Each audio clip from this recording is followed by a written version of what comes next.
Today, our discussion will center around the value of a story to spark change. We're going to be looking at how narrative in its many forms can transcend facts to spur a spectrum of emotion, cutting through clutter and creating a movement towards action.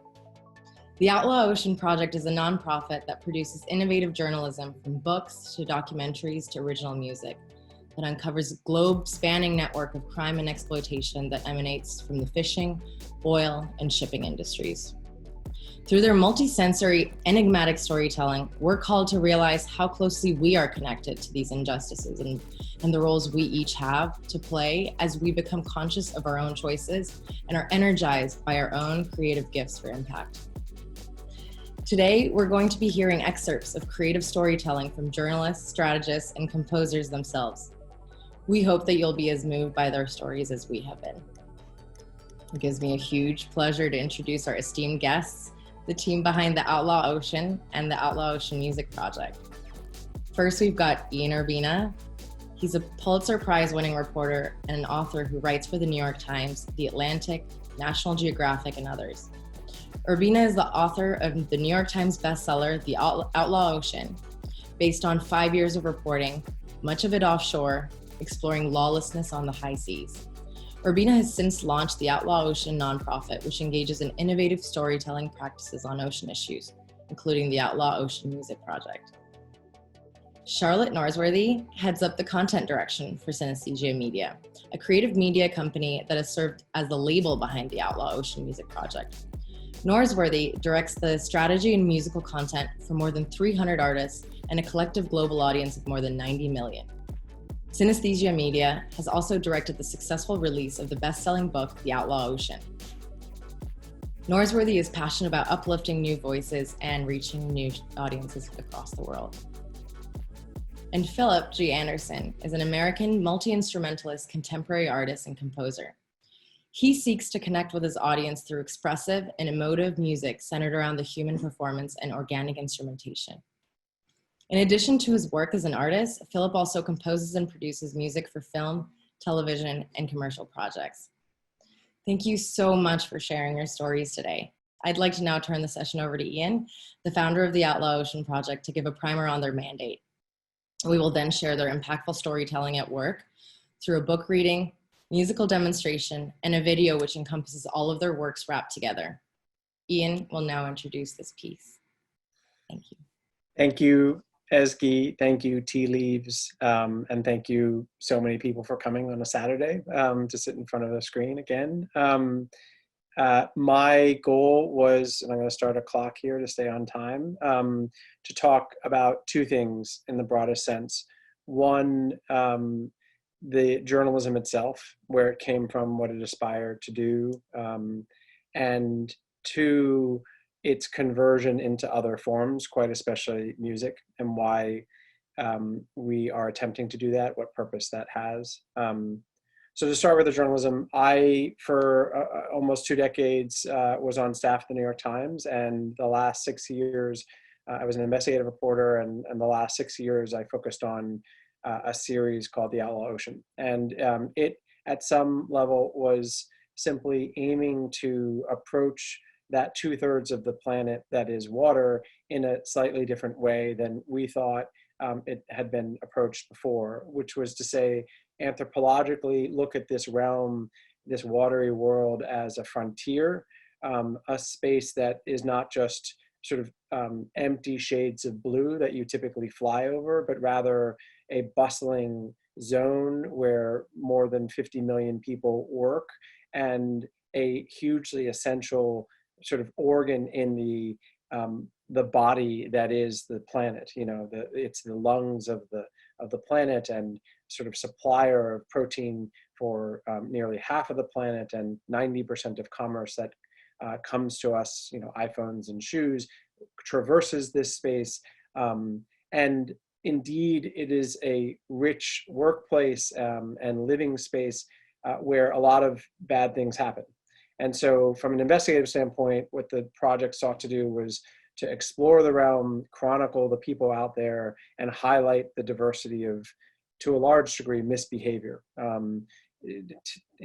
Typically people thought of the space largely framed by Hollywood as, if you said maritime crime, people would think Somali piracy, a la Captain Phillips, or the BP spill, or ocean plastic. These were very important, legitimate, huge issues, but sort of narrow. And the journalism has sought to sort of broaden that spectrum, and establish a taxonomy of not all nefarious, but much of it, behavior. So sea slavery, murder of stowaways, intentional dumping of oil, illegal whaling, overfishing, repo men who steal ships on behalf of banks, abortion providers, just this wild place of heroism and deprivation. So that was the sort of aspiration of the initial stories. The initial stories then flowed into a bigger project for the book. 5 years later, the book became sort of the foundation for a nonprofit journalistic outfit that we currently reside in, and are still producing more stories from this space.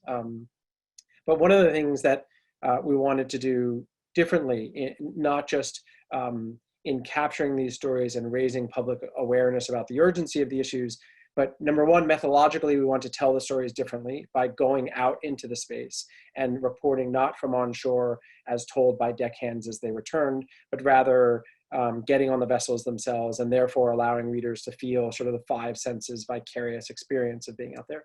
And then number two, innovate in how we render the content, how we deliver it, sort of alternate methods of distribution. And the goal there was, number one, a lot of this stuff that we're talking about is emotionally rich and dark and powerful, and feels like it merits something more than an article. It merits a story, and one that's dripping with really high gloss writing, and to tap into the emotions of the space.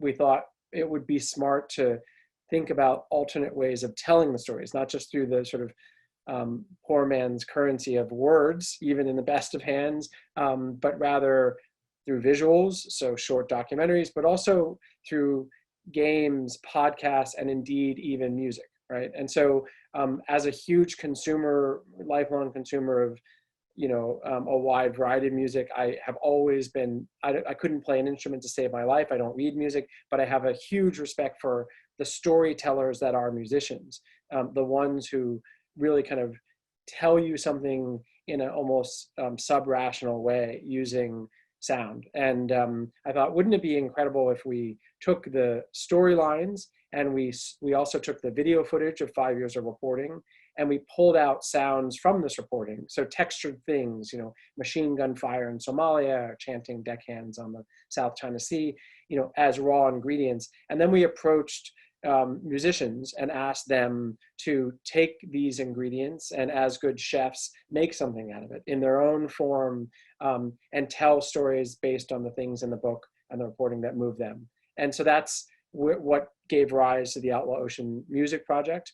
And it initially intended to be just a handful of artists, and suddenly it blossomed into something bigger, to the tune of over 400 artists from 80 countries, hip hop, electronic, classical, all doing in their own style a rendering of this reporting. So those are the sort of two goals of the related projects. Thank you, Ian. We're so excited to hear you read a piece of your book today. Great. Yeah. So I chose the part of the book that I always choose, because it does a couple of things. One, it takes or it attempts to take the reader to a specific place that is truly otherworldly, and indeed it is this ship that, in the midst of reporting, both in the original series in the New York Times and then subsequently for the book, we being the photographer and I, wanted to get out to these certain subsection of ships that are furthest from shore and most prone towards forced labor, and just chronicle what life was like on those ships, and how do these young men and boys end up being captured on them, and how do they get traded. And so this is a short rendering of the reporting from that section. About 100 miles off the coast of Thailand, 36 Cambodian boys and men worked barefoot all day and into the night on the deck of a Purseiner fishing ship. 15-foot swells climbed the sides of the ship, clipping the crew below the knees. Ocean spray and fish innards made the floor skating rink slippery. Seesawing erratically from the rough seas and gale winds, the deck was an obstacle course of jagged tackle, spinning winches, and tall stacks of 500-pound nets. Rain or shine, shifts ran 18 to 20 hours. At night, the crew cast their nets when the small silver fish they target, mostly jack mackerel and herring, were more reflective and easier to spot in darker waters. During the day, when the sun was high, temperatures topped 100 degrees Fahrenheit, but they worked nonstop. Drinking water was tightly rationed. Most countertops were crawling with roaches. The toilet was a removable wooden floorboard on the deck. At night, vermin cleaned the boys' unwashed plates. The ship's mangy dog barely lifted her head when the rats, which roamed on board like carefree city squirrels, ate from her bowl. If they were not fishing, the crew sorted their catch and fixed their nets, which were prone to ripping. One boy, his shirt smudged with fish guts, proudly showed off his missing 2 fingers, severed by a net that had coiled around a spinning crank. Their hands, which virtually never dried, had open wounds, slit from fish scales and torn from the net's friction. The boys stitched closed the deeper cuts themselves. Infections were constant. Captains never lacked for amphetamines to help the crews work longer, but they rarely stocked antibiotics for infected wounds. This was a brutal place, one that I spent 5 weeks in the winter of 2014 trying to visit. Fishing boats on the South China Sea, especially in the Thai fleet, had for years been notorious for using so-called sea slaves, mostly migrants forced offshore by debt or duress. The worst among these ships were the long haulers. Many of them fished hundreds of miles from shore, staying at sea sometimes for over a year, as mother ships provided supplies and shuttled their catch back to shore. No captain had been willing to carry me and a photographer the full distance, more than 100 miles out to these long-haul boats. So we instead hopscotched from boat to boat, 40 miles on one, 40 on the next, and so on to get out far enough. As I watched the Cambodians, who, like some water-bound chain gang, chanted to ensure synchronicity in pulling their nets, I was reminded of an incongruity that confronted me time and again over several years of reporting offshore. For all its breathtaking beauty, the ocean is also a dystopian place, home to dark inhumanities. The rule of law, often so solid on land, bolstered and clarified by centuries of careful wordsmithing, hard-fought jurisdictional lines, and robust enforcement regimes, is fluid at sea, if it's to be found at all.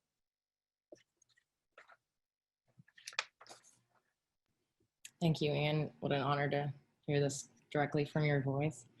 We'll now show the piece that Philip created, connected to what Ian just read.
So who goes next? That was fantastic. Thank you. We're so moved by this every time we watch it.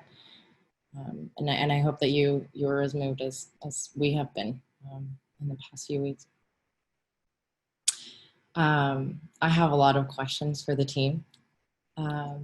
Before that, we're going to show the Philip piece, and we'll be showing one more piece before we move on to the questions. Safety risks and violations, and the persistent mistreatment of workers were hiding in plain sight. But at every turn, inspectors and regulators largely shrugged off their responsibilities, often with a crass disdain for the lies at stake.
Thank you.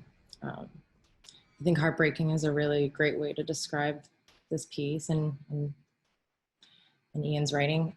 We're going to be going further into the inspirations behind Philip's creation in a moment. Ian was wondering if you wanted to make any comments about the Korea piece. Realize I didn't give any space for that. Yeah, no, I mean, I'll say a couple things. One, I mean, that piece is haunting, you know, and I kind of feel it conveys a certain ambivalence. There's this sort of beauty to it that's mesmerizing as beauty, but sort of it's also dark and sad. And it's a perfect example of what I aspire to vicariously accomplish, you know, by associating with such talented musicians, because there's no way you can use words to do what he just did there. And yet he completely got what's between the words in the reporting. So just kudos again, Philip, to that. The first video, very quickly, is another example of experimentation and sort of translation. And it was a piece, it's based on reporting that came out about a month and a half ago with NBC News. It took a year to report, and the headline of it was the discovery of the largest illegal fishing fleet ever. And it was 900 illegal Chinese squid vessels that were in violation of UN sanctions and fishing in North Korean waters. And why it's more than just sort of a hard news story is that there were two key mysteries. One was there were year after year dead bodies washing up on Japanese shores, and no one was sure why. They were North Korean fishermen, we knew that, but why were they ending up there, and why were these boats running around? And number two, this precipitous decline of squid stock in the East Sea or Sea of Japan. Those waters near the Korean Peninsula had, 80% of the stock had disappeared in a decade. That's a huge drop. So those two mysteries are what we sought to figure out with that story. We produced the story. We revealed there was this huge invisible fleet there. We went out on that sea and filmed, and but then we took that story and we teamed up with a South Korean animator who we, again, as an artist, approaching a musician or an animator and saying, look, you're a storyteller. Could you do what you do well and base it on this reporting? And so she made the animation. And again, it's highly artistic and emotional, but it has the spine of the story there. And then it was paired with another of Philip's songs. And so that's the music you hear on the background of that. The blending of the multiple media, I think, really take it to a whole other level. It's such wonderful work. And I think that's one of the things that makes the Outlaw Ocean Project so unique. And I think that's what I'd love to pose as the first question. What makes the Outlaw Ocean Project so unique? Charlotte and Ian, open it up to both of you. Charlotte, that's you. Oh man, okay. Well, I think one key element about what makes the Outlaw Ocean Project unique is the sort of innovative approach we have to how we can tell a story. Ian mentioned, and Ian's foundation is in words, and I wouldn't describe his words as poor man, but what other ways can we go about as an organization reaching new people? And oftentimes that means reinventing the way that we know to tell a story. We are innately connected by the world's oceans, even if you're in a landlocked state or you don't frequent the oceans yourself. We are all complicit in the activity that takes place there. And that sort of innately means that we should be approaching the way that we tell this story in a global fashion. And so, as Ian mentioned before, and as we'll dive into with the Outlaw Ocean Music Project, music, and then it being a global project, we're partnering with artists in more than 80 countries. We're reaching audiences more than 90 million. That is a key method to connecting with people in a way that words can't. And so that is sort of how we are able to take this significant issue to a level that can connect with people that they otherwise would not have been exposed to the words that Ian has written. The richness of the work comes through so clearly, but Ian, why music? Out of all of the variety of the different arts, why did you select music? Honestly, I wanted a bunch of reasons. One, I wanted a sneaky way to meet some of these people that I consumed through Spotify. And I thought, well, this is clever. I get to actually interact with them. If I could get them to respond to my emails, then, so that was one reason. Number two, there's this story we tell about, I have a now 16-year-old son, but when he was 10, we would drive around. I'd have him and a couple of his friends in the backseat, and we'd play this game called the Imagination Game, where we'd play music like Philip's, really emotional, instrumental, often soundtrack music that's dramatic. And I would play maybe 15 seconds of it, and then I'd turn it off, and I'd ask the youngsters in the back, like, so what's the scene that you've imagined that goes with that music? And in some ways, and it was really fun, and really, it was a writing exercise without writing, right? And so the very notion at the core of that game, what made it fun and stimulating and different, was that you were respecting music as a vehicle of storytelling, and you were asking them to tell the story that they hear in the music. And that kind of game was one of the things that I thought a lot about when I was out at sea and taking notes and listening to music. And I thought, wow, why should movies be the only thing with soundtracks? Why can't a book have a soundtrack? And wouldn't it be neat if on this book I tried that, And so that's kind of where the idea bubbled up. Fantastic. And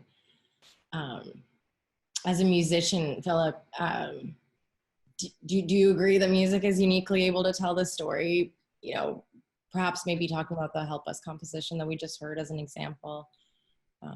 We'd love to hear about the relationship between writing and music.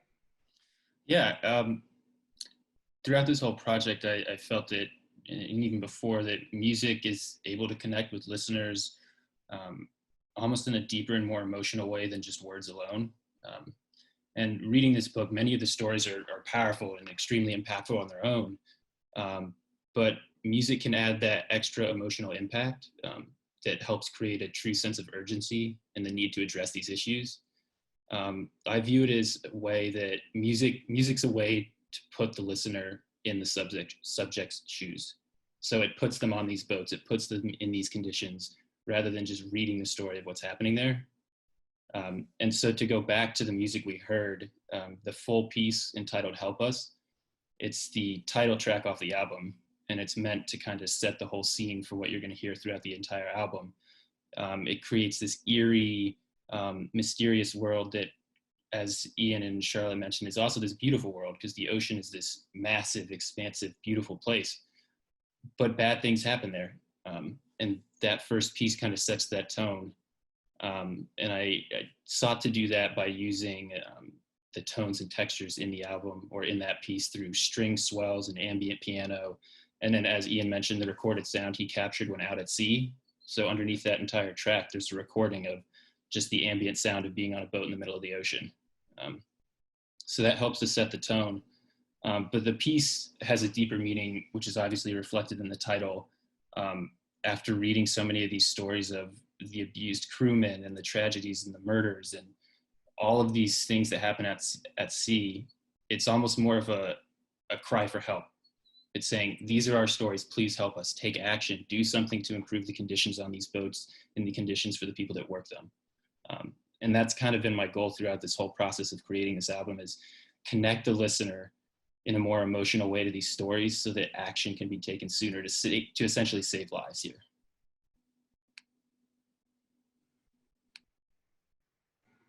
I'd love to hear a little bit more, Philip, on how you went about this. What was your process? And, you know, we'd love to walk through how the piece affected you emotionally and how that in turn turned into this really inspirational piece. Yeah, this was, it was a really interesting process, because it's not like anything I had done before with music. I've written for both film and also for purely artistic expression, but this was somewhere in between both of those worlds. When I'm writing for film, I have very clear points and moments in the picture that I need to emphasize, but when I'm writing on my own, I basically have unlimited freedom and direction to go in. But while this wasn't scoring to picture, I'm still trying to tell a story and lead the listener on a specific journey. And there are moments in all of the pieces that I wrote that are meant to reflect real moments in the stories. So throughout this whole process, I was able to tell these stories and emphasize these moments in my own way and in my own pace. So it's this unique way of doing it. The first thing I did, obviously, was read the book and get all the information from these stories. And the thing that kept affecting me the most was the human stories, the suffering and injustices that occur to the people that work on the ocean. So I decided to focus my album and all my music on this. And I basically, after reading the book and reflecting on these stories, just sat down at my piano and started playing, just whatever came to mind, whatever I felt. And then once I had these little ideas, these little motifs, I went up to the computer and started fully orchestrating the pieces, starting with the first one, which we just heard, Help Us. And with that one, I was more focused on developing kind of the sound palette for the entire album. And then I performed all the piano parts myself and brought on 2 strings players who I work with frequently to record the solo strings parts. Laura Masoto, who's an Italian violinist and artist, and Magdalena Schester, who's a Latvian cellist who's based in Chicago. And during the writing process, I knew in the back of my head that I wanted them to be the performers on it, just because their playing style is so emotional, so expressive. So once I had everything written, I sent them the files and they just recorded the parts remotely in their own spaces, because getting a recording session together anywhere is basically impossible right now. And prior to recording, I didn't actually give them very many notes. I kind of wanted them to feel free and impart their own feeling and interpretation into the performances, and they did a wonderful job with that. And then once I had everything together and recorded, I just spent about a week mixing and mastering and then sent it off to Ian and Charlotte. And I should say, once I was finished, I thought back and realized this may have been one of the, I don't know if this is the right word, but it's one of the easiest albums and easiest projects I've ever written for because of how inspiring the content was. I never had writer's block. I was never sitting there thinking, I don't know how to convey this. It's just after reading the stories, they impacted me so much that I literally just sat down and ideas flowed. It was incredibly, again, I don't like to use the word easy because it sounds like the wrong word, but it was an easy album to write because of how powerful the stories were. Thank you, Philip. That's so fascinating. And what I'm so curious to dig into is, obviously we're in a really pivotal time where a variety of different global issues are clashing together in such a cataclysmic way. And more than ever, there's greater and more critical problems that we have to solve in the world. And but there's no shortage of data out there. There's a lot of information. And if we care enough, or if we look to it and if we read, that data is there, and often the action is clear. So what I'd love to pose to you, Ian and Charlotte, is why tell stories? What is the reason, especially now, to tell these stories? Why can't we just look at arrays of data and conclude in similar ways? I mean, I can do, Charlotte, do you, okay. I think the answer to your question is embedded in the question partially, in that the cacophony of information presently, the overflow of too much information is overwhelming, right? For all of us in a daily life, dealing with your device and emails, and then just the flood of news and discerning good from bad news, and etc. And so I feel like more than even 15 years ago, now the challenge of getting good journalism and good storytelling and driving social change through journalism is harder than ever, even though the means of distribution are more democratized, right? So finding ways to get good, rigorous journalism out there is more important. And then also dealing with the fact that the people you're trying to affect, whether they're Secretary of State John Kerry or President Trump or my 16-year-old or my mom, whoever it is that might consume this, figuring out how you can deliver to them in a way that doesn't just get lost in their psyche, even if you can get to their head. Those are two big challenges, and all the more reason that you don't just spend a year producing a 5,000 word that you then put on NBC News. You spend a year and 3 months whereby you take that story and then you think, okay, we're going to run the story with NBC News, but then we're also going to think, how do we get at the 17-year-olds in Jakarta and Taiwan and Caracas and New York, right? How do we get that at that demographic? Well, where are they convening? My kid doesn't read the New York Times. He consumes YouTube, comedy, music, but he knows a lot about the world. So we got to go to them. How do we go to them? Well, where are they? They're on Spotify. So like figuring out the sort of the little nodes where people are gathering, and then figuring out how do you then also, they're taking in too many words in their daily life, in school and in newspapers and whatever. So why don't we not go through their eyes? Why don't we go through their ears? Like, why don't we get to them almost through their heart first and then have it bubble up to their head? So Philip hits them in a way where you don't even need to know the story upon which that song is based, but a good percentage of the people that listen to his album are probably going to be like, what's up with that sound, or why is it called that? And they're going to be curious. And then at their own rate, in their own way, hopefully, they'll then click in and read some of the story or look at the video or what have you. And now off we go to getting at them with the information. So that's why I think stories matter. And then last thing I'll say is there's a difference in journalism between articles and stories, right? I was harangued by editors my whole career. Look, if you're going to be a long form investigative person, don't write articles, write stories, because stories stick, they last, they have a narrative, they're sort of the whole thing. An article is sort of an infusion of information. A story is something else. So that's the other reason why we do it this way. I'll just add that we had the pleasure as a unit, obviously, if we were all in the same room, we would be able to see each other's faces and maybe get a better sense of feeling, but we all were able to just listen in synchronous at the same time to Philip's piece help us. And I think we all would have a different interpretation, a different set of feelings that came into our hearts and minds, and a different motivation that stemmed from that collective experience that we just shared. And I think that oftentimes you can't get that with just a spreadsheet of data.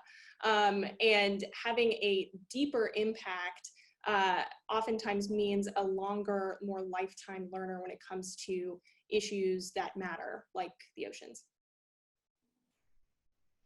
If you don't mind me adding something onto that, I think the music, it helps things, or it helps these stories last longer.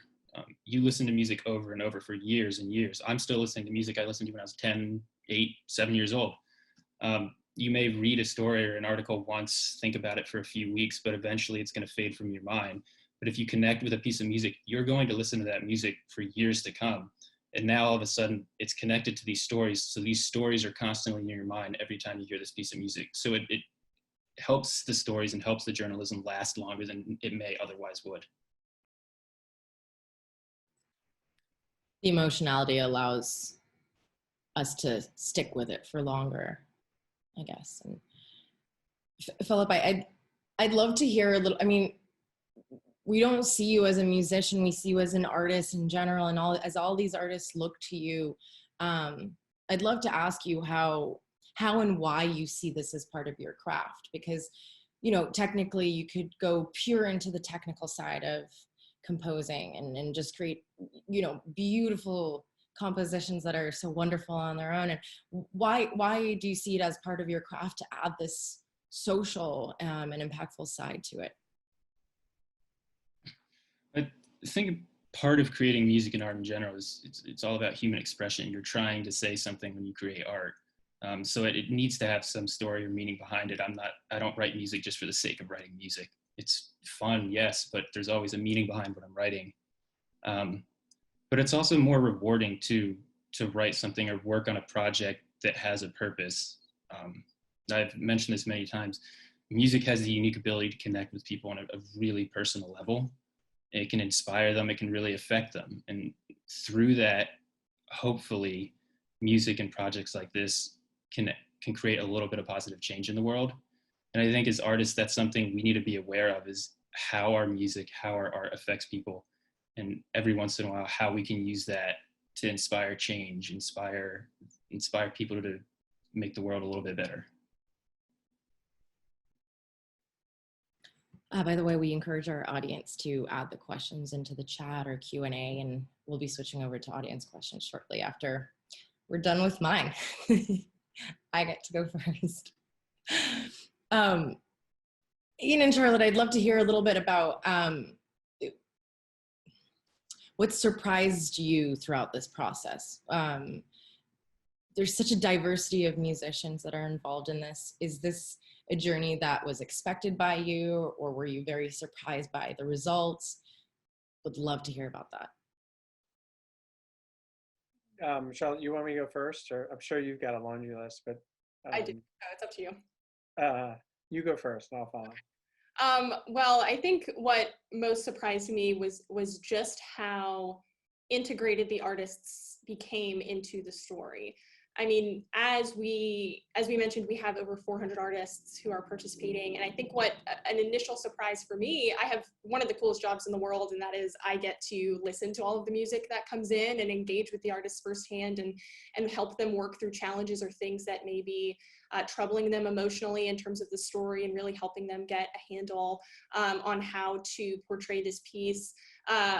Or how to access different pieces from footage or different stories that really touch them as they integrated or as they interacted with the text.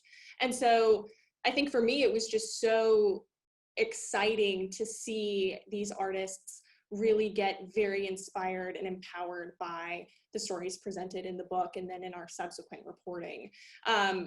You know, and I know this is more so the case for Ian, but you know, you sort of really grow close to the work that you do. And so it's exciting to see others respond to it in such a way that is also equally close to them, only in a different medium. And so it's been just really exciting and encouraging for me to see that it is possible for stories that are as complex and as gritty and as complicated and both beautiful and sinister, be able to then translate out of words and into a new realm that touches people from backgrounds that I couldn't even fathom. Yeah, you kind of nailed it. I think on a simpler level, I too, I was really scared at the outset that artists would say, wait, so let me get this straight. You want me to read this 500-page book that's really dark? Often, I mean, half our artists don't speak English, you know, like, so often in a language that's not my native language, and then make music, which is pretty labor intensive and kind of intellectually costly, and then hand it back over to you. And I thought they would laugh me out of the room, you know, and the generosity and trust and work ethic that I've seen from artists who, like I say, many of them don't even speak English, and they write in this kind of broken English, and you can tell that they have read the book, like chapter and verse, and they're asking specific detailed questions about specific scenes and footage. What is this crying woman saying in Indonesia? And, you know, and I'm just touched by that ethic and generosity. And then what comes out the other side, you know, is beyond what I imagined. You know, just the beauty and creativity to do this, make music and use sounds in clever ways. And even a lot of the music has explicit sound bites, you know, from interviews. Just, I've been blown away, and it just keeps growing, you know, more artists are coming in. So that was my biggest surprise, frankly. We think about change a lot. How to create change, how do you engender change or spark it? And you know, as we think about top down, bottom up, sideways change and how to approach it from different angles, sometimes there are arguments towards, you know, laser focus towards a single audience, or only focusing on policy or one piece of the puzzle. And as we watch you and your team, Ian, we see that you tackle it from such a wide angle. And to us, it's really inspiring. Why, you know, why is it important to speak to such a broad audience? Why are you, you know, I think about your son that you just mentioned, you know, he doesn't know exactly what, well, your son might, but the other people who are your son's age might not know exactly what to do after that, after hearing that piece. What is the intention, and what's your reasoning behind just spreading it into such a wide audience?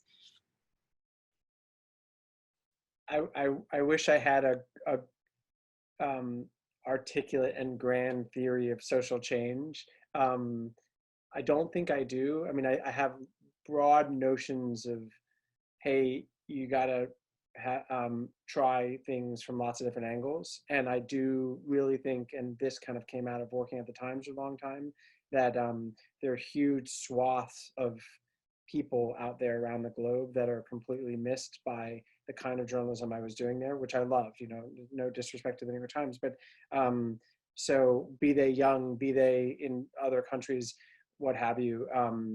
And so I think, I guess I also feel like, and this may be digressing from the path you set, but when we all get professionalized, right? I'm a journalist and he's a musician, and we kind of stay in our lane. And I think that is a problem for really daring experimentation, and right. And, you know, Lin-Manuel Miranda with Hamilton is a perfect example of someone who just decided to break out of his lane and did something epically creative, you know, and what so many things came from it. So I do feel like, yeah, if I had tried this at the Times, I can already see the facial expression of editors who would have been like, you know, like, you know, it would have gone, you know, it would have been met with quizzical silence because it's just so strange and involves bringing in non-journalists into the trade of journalism. You know, I just think, and then furthermore, I think social change has to really think about, like you said, longevity, right? Like Philip said, you know, the emotion allows for longevity. The news cycle is too short. The attention span is too short. And the lasting power of anything is too short, be it the shirt you buy or the story you read.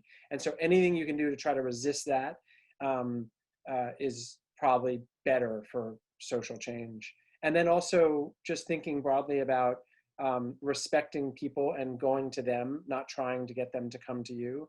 That was another sort of, if you want to change their mind, don't try to change their mind. Just try to put something out in front of them and say, hey, with all due respect, if you're interested, take a look at this. You know, I'm proud of it. So.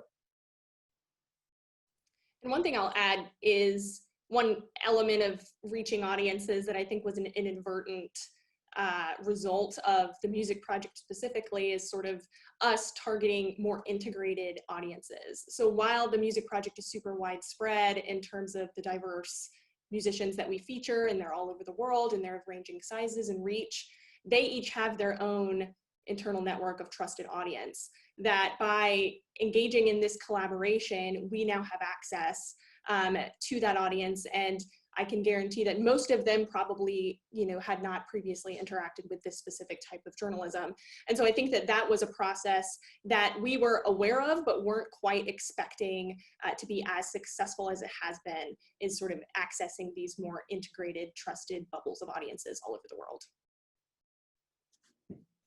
So true, Charlotte. I promise this is my final question before I move on to the audience. Philip, just wondering how you're going to carry this experience forward in your future projects. Yeah, this opened my eyes more to the power of music and working to change. So I'll certainly be looking out for more projects like this in the future. And even now, I'm currently working on a piece of music that I'll be recording local artists in the area, and then we'll be revenue sharing with the local arts association to act as a fundraiser for them to help them continue to promote the arts in the area. I'm currently scoring a short film that's meant to inspire and encourage people to vote in this upcoming election. Projects like that, things that have a little more meaning, a little more purpose, and can hopefully inspire. In addition to those two projects, I'm certainly looking for more projects like that in the future. Thanks, Philip. I'll move on to the audience questions now. We've got a question from Jackie Kapoor saying, this is all incredible work, which must have taken 10,000 hours. Is this the new standard or model where we need to invest this much time to really break through the noise? No, I don't think so. I mean, I think it's one, I think there are lots of different ways to break through the noise. And this is just one way. Yeah, I think, so I don't want this to be demoralizing as the only path. There's a lot of even breaking through the noise that's happening in the traditional path, you know, with amazing storytelling happening in the standard fashions. So I don't want to be too dismissive of sort of the legacy institutions and methods, but I just think this is one alternate bushwhack route, you know, to try to get at people. So, if I may, I do think there's a random walk to brilliance, and I think unless we try radically different things, there's no way that we can arrive at radically different solutions. So, we are really inspired by your approach, Ian. You know, often we're called to think about more shorter term or immediate results to behavior change or actions that we're trying to get people to take. But there's something to be said about how you're approaching it from such an emotive angle, and it really inspires us to stop focusing on measurable short-term strict results. It's to widen the aperture and look at all of it, and that's really, really inspiring for us. I've got one more from Nicholas Bridwell. Ian, on those days where your energy isn't there and the mission seems a million miles away, what do you do to energize yourself to keep moving and to turn ideas into action? And I'd love to open this up to also Philip and Charlotte, because I'm sure you go through the same issues as well. Yeah, let's toss it to them, just because I'm talking so much. I'd be interested. Yeah, and I'll answer, but let them go first. Philip, would you like to start, or shall I? Go ahead, Charlotte. Okay.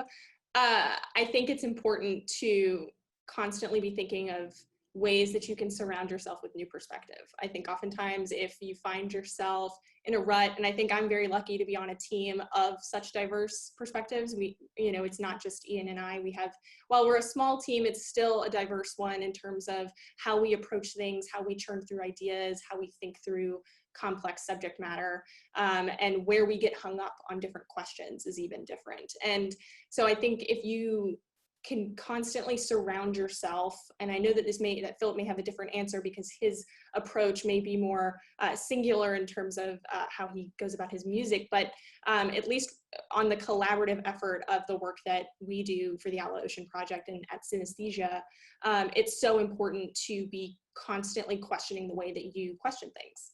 And so for me, I don't oftentimes find myself so much getting bogged down by how overwhelming these challenges are that we are reporting on, so much as I am motivated by the ways that I haven't yet tried. And I'm an optimist at heart, and so that may be a little flowery of an approach, but it's one that at least seems to work for me so far. I'll keep you posted. I'll speak more to the music side of this question because I don't have the experience in the journalism world that Ian and Charlotte do. But I have those days and times where I get burned out and a loss of energy because of tight deadlines with music projects or just the overwhelming amount of work I have to do. But it's staying focused and knowing what it's for, especially with a project like this. The end result is going to benefit people. It's going to help. And also, I think if you can find ways to collaborate in anything you're doing, that always raises the energy level and helps you push forward a little more. Because you're hearing new perspectives, you're working with interesting people. And that's something I try and do with music. I always try and work with other musicians, string players, musicians, or of any kind, just because it brings new ideas. It keeps things fresh, and it keeps me going. Yeah, I heard the question in a very less smart way, sort of, what do you do to blow off steam? As I was about to answer, I go for a run or I listen to music. So I'm glad I let these guys go first because they raised the bar. The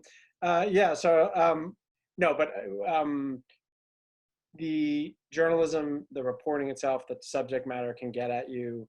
It can make you feel guilty. It can make you feel I'm living in this posh life, and what I've seen makes me feel especially gross. To be in a world where that's happening, that sort of negative feeling often I try to translate into getting up that much earlier, spending that much more time, working that much harder. Prodding my staff even that much more aggressively to do better, because we have a duty, to that stuff and those people. So I try to channel the negative stuff into producing even better journalism and other stuff. And then just, like I said, I then just try to stay somewhat grounded through the process. Music and running are kind of two big things that I do that help keep me sane. Thank you, Ian. A lot of our audience is wondering, how do we answer the cry? How do artists best find their cause? How do causes find their creative portrayers? How do we do the matchmaking so people can contribute to the solutions? And I'd love to open it up to all of you. I'll go first, Philip, you go second. I think if the question is, how do people specifically engage on these issues, right? That's one type of question, versus how do artists or consumers or citizens or taxpayers or whatever they are, human beings in general, find the specific inspiration and problems that they want to address and not get overwhelmed by all the others. Those feel like two separate questions. On the first one, how are people supposed to concretely and ethically react to all this stuff in the Outlaw Ocean? Well, first, don't get overwhelmed by trying to think that there's a solution to the Outlaw Ocean, right? Just don't ask the meta question. Don't ask, how do we win the war, against injustice? That's already going to be a non-starter. It's too big. And I always say, come down and focus not on the war, but on battles, and choose your battle, and choose whether it's sea slavery or ocean plastic or illegal fishing or human slavery or whatever it is in the Outlaw Ocean realm. Whatever most speaks to you because you're interested or you have some connection, then hone in on that and then just walk forward down that path, but don't attempt to sort of solve everything all at once. And then sort of, I personally think, step back and think about, what are you? Are you a musician, a teacher, an accountant, a journalist, a homemaker? Whatever are you, and where do you think you can most effectively and fulfillingly plug in? You donate to this organization, you spend a couple hours, you read up on it and buy things differently. Again, just kind of having a very humble approach at taking on some of these things, but not all of them, is the first thing I feel like is important to say. And I try to say at the end of the book, because otherwise you walk away and just feel demoralized. Then how do you find your inspiration as an artist? I kind of think that's Philip's jurisdiction, so I'll bounce it to him. Yeah, so real quick, I'm glad you mentioned that. Don't think of it in the meta, think of it as small parts, because I certainly felt that way after reading the book. I thought, oh crap, how on earth do we deal with all this? But I agree. I think it's focusing on what you as an individual can do, and more specifically, me as an artist, what are ways I can help? I may not be able to influence these giant policy changes, but I can contribute music to a project like this that raises awareness. I can contribute music like I've done on a past project that donates the revenue to non-government organizations and charities that help out. So just as a specific example, I contributed a track to a compilation album by Lady Blunt, which is an Italian record label. The album is Collection Mediterraneo. And all of the revenue, 100% of that, goes to 2 NGOs that help with humanitarian and environmental issues in the Mediterranean Sea. And that's something I wouldn't know how else to help there, but that's something as an artist, I can create something and then use that to help these issues. So it's more of viewing what you as an individual can do. What are your skills? What do you know how to do? How can you translate that into help, into change? And I'll just add as a final thought, sort of more so on the logistical side and the strategy side of thinking about these relationships, sort of pairing the Ian Urbinas of the world with the Philip G. Andersons of the world. I think it's important to allow yourself the space to try things, to try something that may be interesting. I mean, this relationship that we established and then 399 plus other relationships that we were able to establish with artists, it was all just a matter of doing an initial reach out, explaining the concept, explaining what made us passionate about these issues, and hey, would you be willing, or does this impact you in a similar or different way, and do you want to make something happen? And we, when we first started this music project, could have never predicted the positive response that would have come, and where we are now and how we've grown, had we not allowed ourselves the space and the energy to be able to try it. And so then here we are a year out, or a year later of conducting music releases and that sort of thing, and we've amassed a huge global audience, and we've been able to adopt a similar model that Philip was establishing, where synesthesias, the labels, the revenue that comes from streaming and folks engaging with this music gets funneled straight back into the storytelling and gets funneled straight back into the journalism and reporting on these issues and shipping Ian back out to sea in a non-COVID world, to really keep drilling down and to keep the persistence. And I don't think, could have envisioned how successful these strong relationships will have fostered a year ago. So giving yourself the space, whatever your role is and whatever you're uniquely equipped to provide to the issues that inspire you, try it. Really inspiring, Charlotte, and thank you for the generosity of what you do every day, all three of you. It's really inspiring that you're coming at it from your own craft and your own angles and your background. It inspires us immensely, and I think that ties into our next section really well. We want to call you all to action, and Ian, Philip, and Charlotte, from their different points of views, have summarized in different ways how we can take action on what we've discussed today. I think we've touched on a lot of these points, but Ian, Philip, Charlotte, as you see these come up, if you want to comment on them, I'd love to give you the space to do so. I just want to say one thing, that really segues off of what Charlotte said and sort of is true to the whole event, which is, and typical Tealeaves, you've said nothing about yourselves here. And truth be told, you're this company, it's a tea company. And yet here you are producing amazingly beautiful, socially conscious things. And that's a perfect example of getting outside of your professional silo and sort of figuring out what you can do to contribute. So it's a long way of saying thank you to Tealeaves. And I think you're setting the very example of the things that we're talking about. Just in terms of ways to plug in,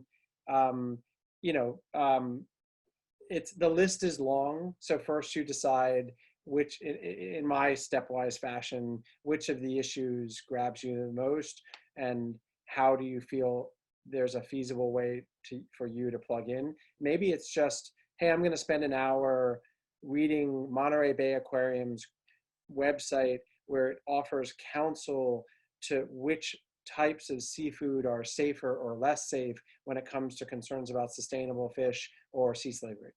Okay, that's an hour you've just donated to be a more responsible consumer. Great, maybe I'm going to write a check because I want to support what Sea Shepherd or Greenpeace or Environmental Justice Foundation or Human Rights Watch do on these issues. So I'm going to support in a financial way, and then I got to go pick up my kids.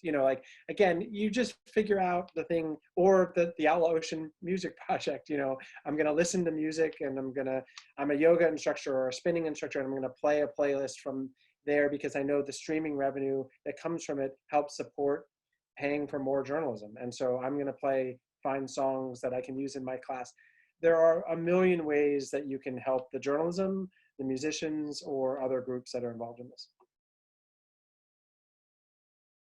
Yeah, and I'll just add, one element that I have here on this slide is that, a lot of these issues that you may be inspired by aren't new.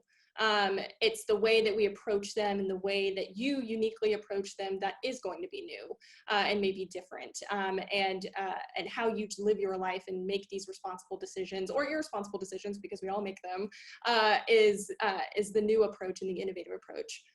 So then I'll toss it over to Philip. Yeah, I just wanted to leave artists and musicians in general with the thought of think about how your music and art affects other people. And I'm not saying with every release, with every project, it has to be for a purpose. It has to donate money to something, or it has to do something. But every once in a while, use your art to inspire change. Like I seek out these kind of projects, but I'm not going to do them every single time. I have my own stories I'd like to tell. But just every once in a while, it's important to give back through art. Thank you so much to you all, and Ian, it's a huge honor to hear those words from you. in conclusion, on behalf of us all, we want to thank you for spending your time doing such amazing work. There's a really incredibly exciting update that I think I'm allowed to release now, that there's a new story on Gambia being released in November, May, and that we hope that you look out for. We're incredibly excited to read it, and there are more stories to come later this fall as we engage further with the work.